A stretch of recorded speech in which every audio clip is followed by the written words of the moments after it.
Hi guys, welcome back to my channel. இன்னைக்கு episode 2 பார்க்கலாம். ஸ்டார்டிங்கே பார்த்தீங்கன்னா ஆர்கே ஹாஸ்பிட்டலில் தான் காட்டுறாங்க. அங்கே அர்ஜுன் பார்த்தீங்கன்னா ரீனாவை கூப்பிட்டுருக்காங்க. ரீனா பார்த்ததும் நீயா அப்படின்னு சொல்லி கூப்பிட்டுட்டு கிட்டத்தலையே போகிறாங்க. அங்கே போனதும் நீ இங்கே என்ன பண்ணுற அப்படின்னு சொல்லி கேட்குறாங்க. அப்போ நேற்று ஷேராட்டில் அர்ஜுனும் ரீனாவும் ஒன்றா போயிட்டுருப்பாங்க. அப்போ அர்ஜுன் பார்த்தீங்க அப்படின்னா ரீனாக்கிட்டேருந்து அமௌண்ட்டை வந்து எடுத்துகிட்டு போயிடுவார்.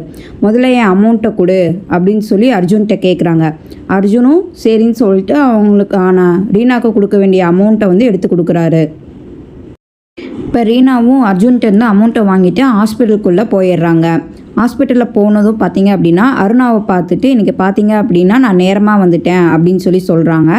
அருணாவும் வந்துட்டு ரீனாவை செக் பண்ணி பார்த்துட்டு ஓகே நேரமாக வந்துட்டீங்க, ஆனால் ஐடி கார்டு எங்கே அப்படின்னு சொல்லி கேட்குறாங்க. ஐடி கார்டு மறந்து விட்டுட்டு வந்துட்டேன் நாட்டுக்குது அப்படின்னு சொல்லி சொல்கிறாங்க. அப்படின்னா ஓகே இன்றைக்கி நீங்கள் வந்து 50 ஸ்குவாட்ஸ் போடுங்க அப்படின்னு சொல்லி சொல்கிறாங்க. 50 ஸ்குவாட் போட்டு முடிச்சதுமே பார்த்தீங்க அப்படின்னா ரீனா இன்டர்ன் ரூமுக்கு போகிறாங்க. அங்கே பார்த்தீங்க அப்படின்னா நான் இப்போ வந்து சொல்கிறாங்க இந்த மாதிரி இந்த டாக்டருக்கு எங்களை கூப்பிட்ருக்காங்க, சஜஸ்ட் பண்ணியிருக்காங்க. அப்படிங்கும்போது அவர்கிட்ட போய் சினிமாவை பற்றி பேசவே பேசாதீங்க, அவருக்கு சுத்தமாக சினிமாவை பற்றி பிடிக்காது அப்படின்னு சொல்லிட்டு சீனியர்ஸ் 2 பேரும் சஜஸ்ட் பண்ணுறாங்க. அப்போ வந்துட்டு டாக்டர் பார்த்தீங்க அப்படின்னா ஃபுல்லாக சினிமாவை பற்றியே பேசிகிட்டு இருக்காங்க. அதுக்கு வந்து ரீனாவும் ராக்கியும் வந்து சினிமாவே பிடிக்காத மாதிரி பிஹேவ் பண்ணுறாங்க.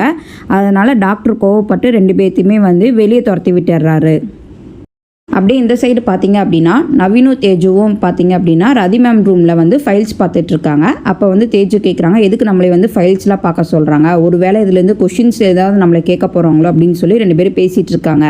இதை பார்த்த ரதி வந்து 2 பேர்த்தையுமே கூப்பிட்டு இந்த மாதிரி வந்து நீங்கள் 2 பேருமே ஃபைல்ஸ் எல்லாமே பார்த்து கம்ப்ளீட் பண்ணி முடிங்க, எனக்கு ரவுண்ட்ஸ் போகிற வேலை இருக்குது, நான் போயிட்டு ரவுண்ட்ஸ் போயிட்டு வரேன் அப்படின்னு சொல்லி சொல்கிறாங்க. அப்படியே இந்த சைடு பார்த்தீங்க அப்படின்னா ஒரு குழந்தைய வந்து அட்மிட் பண்ணியிருக்காங்க. அவங்க பேரண்ட்ஸ் வந்து சொல்லிட்டு இருக்காங்க நான் கிச்சனில் வேலை பார்த்துட்டு இருந்தேன், இவர் தான் குழந்தைய பார்த்துட்டு இருந்தாரு, குழந்தை வந்து ஏதோ முழுங்கிருச்சுன்னு நினைக்கிறேன், அவனால் பேச கூட முடியல அப்படின்னு சொல்லி சொல்கிறாங்க.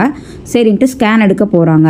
ஸ்கேன் எடுக்க போகும்போது வந்து கேட்குறாரு என்ன முழுங்கிருச்சு அப்படின்னு சொல்லிட்டு பொம்மை அப்படின்னு சொல்லிட்டு ஒரு வாய்ஸ் வருது. இப்போ ரதி மேம் வந்து என்னாச்சுன்னு சொல்லி பார்க்குறாங்க. ஸ்கேன் ரிப்போர்ட்லாம் பார்த்துட்டு எக்ஸ்பிளைன் பண்ணிட்டு இருக்காங்க. இந்த மாதிரி குழந்தை ஏதோ முழுங்கிருச்சு, என்னன்னு தெரில, மூச்சு விட முடியல அப்படின்னு சொல்லிட்டு ரதி வந்து குழந்தை பக்கத்தில் உட்காந்து என்னாச்சு மூச்சு விட முடியலையா அப்படின்னு சொல்லி கேட்குறாங்க. ஆமாம் அப்படின்னு சொல்லி சொல்கிறாங்க. அப்போ தான் என்ன எக்ஸாம் அப்படின்னு சொல்லி சொல்லும்போது அந்த பையன் வந்து சொல்கிறான் மேக்ஸ் அப்படின்னு சொல்லிட்டு. அப்போ தான் தெரியுது இந்த பையன் வந்து பொய் சொல்லியிருக்கான் அப்படின்னு சொல்லிட்டு. அப்போ தான் சொல்ல நான் ஃபஸ்ட்டே அந்த டாக்டர்கிட்ட சொல்லிட்டேன் அப்படின்னு சொல்லிட்டு. இப்போ ரதி பார்த்தீங்க அப்படின்னா ரீனாவை மறைச்சு பார்க்குறாங்க.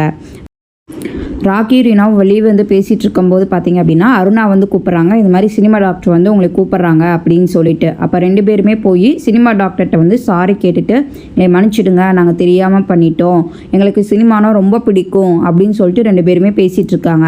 அப்போ சினிமா டாக்டர் பார்த்தீங்க அப்படின்னா சமாதானம் ஆகி சரி ஓகே நான் உங்களை மன்னிக்கணும் அப்படின்னா என் கூட சேர்ந்து ரீல்ஸ் பண்ணுங்கள், அப்போ தான் நான் உங்களை மன்னிப்பேன் அப்படின்னு சொல்லிடுறாரு. அப்போ 2 பேருமே வேறு வழி இல்லாமல் பார்த்தீங்க அப்படின்னா சினிமா டாக்டரோட சேர்ந்து ரீல்ஸ் பண்ணிகிட்டு இருக்காங்க. இதோட இந்த எபிசோடு முடியுது. மீண்டும் அடுத்த எபிசோடில் சந்திக்கலாம். அது வரைக்கும் டாடா பாய் கைஸ்.